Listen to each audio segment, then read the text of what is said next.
Vamos chamar ele? Bora, eu tô morrendo de saudade do meu querido irmãozinho, meu amigo, seu Kalinko, que olha, eu fiquei em contato com ele durante as férias de feira. Não sei se você tá sabendo disso, que fez um grupo lá, eu e o seu Kalinko, né? Mas você não foi convidada pro grupo. Não, não fica com ciúmes. Mas eu me comuniquei com o seu Kalinko as férias inteiras, ele lá de Floripa, eu daqui, tá? Mas o que ele falou sobre essa corrida que de ontem pra hoje eu não falei com ele?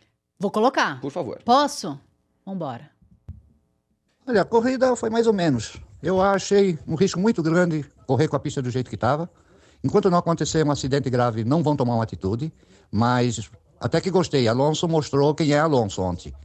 A Mercedes não renovou com o Hamilton, então tu pode ter certeza. O Hamilton está fora da Mercedes. Vamos pro Nossa par. senhora, dá até uma palpitação agora. Vamos começar do final? De trás pra frente, eu acho melhor. Vamos né? lá. Se não assinou, não assina mais? Estamos falando de Hamilton com Mercedes? Seu Kalinko, né, eu vou te falar, o que o seu Kalinko falou, Kalinka, pode se tornar sim uma realidade, porque vamos recapitular um passado recente, mas não tão recente. Há uns 6 meses atrás, mais ou menos, Toto Wolff disse a seguinte coisa: olha, eu não renovei com o Hamilton, mas aqui em 10 minutos, durante um café, nós vamos resolver a nossa situação. Já se passou meio ano. De lá para cá, a gente viu a Mercedes tendo alguns altos e mais baixos do que altos, a gente pode falar dessa maneira. E mais uma vez, depois de um período de férias, aconteceu uma coisa meio esquisita assim, em algumas declarações do Hamilton. Na sexta-feira, no sábado, a Mariana Becker entrevistou o Hamilton e ele falou assim, olha, ele não passou por Q3 esse final de semana, ela classificou na 13ª colocação. Que beleza. Aí ele falou assim, olha, na verdade...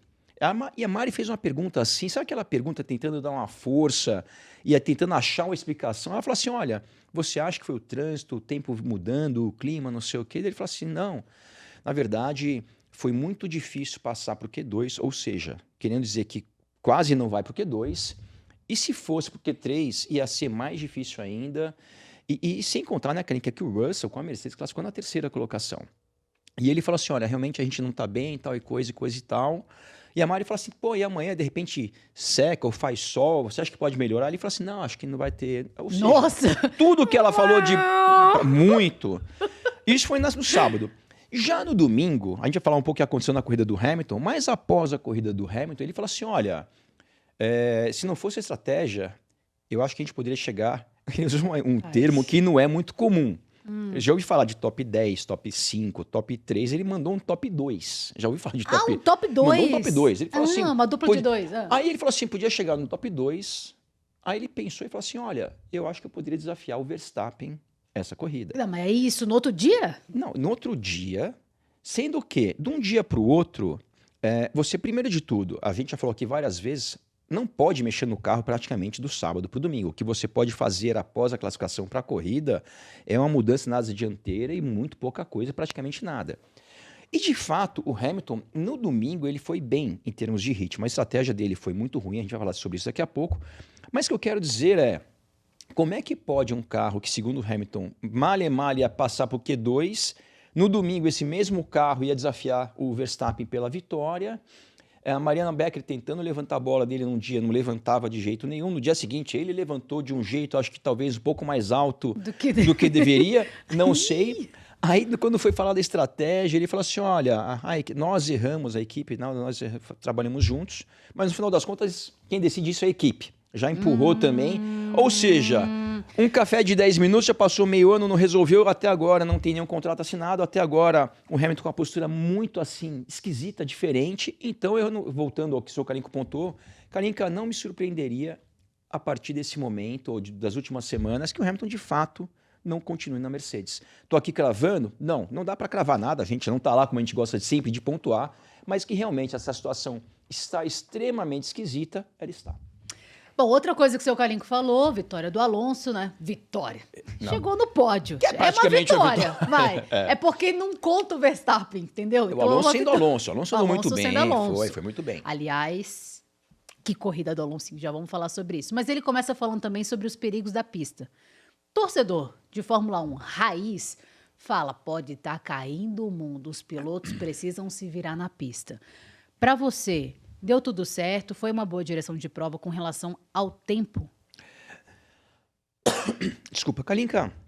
Eu acho o seguinte, a gente até falou sobre isso na transmissão. Existe uma série de guidelines que se fala, né? Como é que se fala não é Medidas? de procedimentos para você fazer um autódromo em termos de área de escape, em termos de largura de pista, de inclinação de curvas, dentre outras coisas. Esse circuito de Zandvoort, em algumas coisas, ele não se encaixa no padrão. Por exemplo, as inclinações que temos na curva 3 e na última curva, elas são muito maiores do que é permitido por o que é estabelecido pela FIA quando você vai construir um autódromo. Eu vou dar um outro exemplo, só que eu vou complementar. Só voltando a Zandvoort, algumas áreas de escapes também não são muito grandes. Então você também tem um guideline para você ter uma área de escape do tamanho tal, diante de uma curva de velocidade X e assim por diante. Só que Zandvoort, né, não é a única pista que não se encaixa 100% no padrão. Vou dar um exemplo mais recente e que se encaixa muito menos, o Grande Prêmio de Jeddah. Nós já falamos aqui também já algumas vezes. É um circuito que, principalmente no quesito segurança, ele está totalmente fora do que é o mínimo aceitável, só que tem corridas nessas praças. Tem corrida em Zandvoort, tem corrida em Jeddah.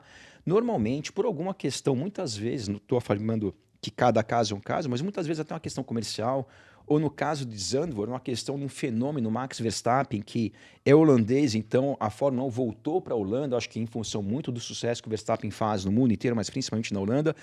Agora, a questão do clima, eu acho que assim, eles trabalharam bem. No final da prova, na hora que o Joe bateu, realmente estava chovendo demais. Eu acho que eles demoraram muito para dar aquela bandeira vermelha. E com isso, o Joe bateu, o Pérez bateu. Graças a Deus, ninguém teve um acidente mais sério.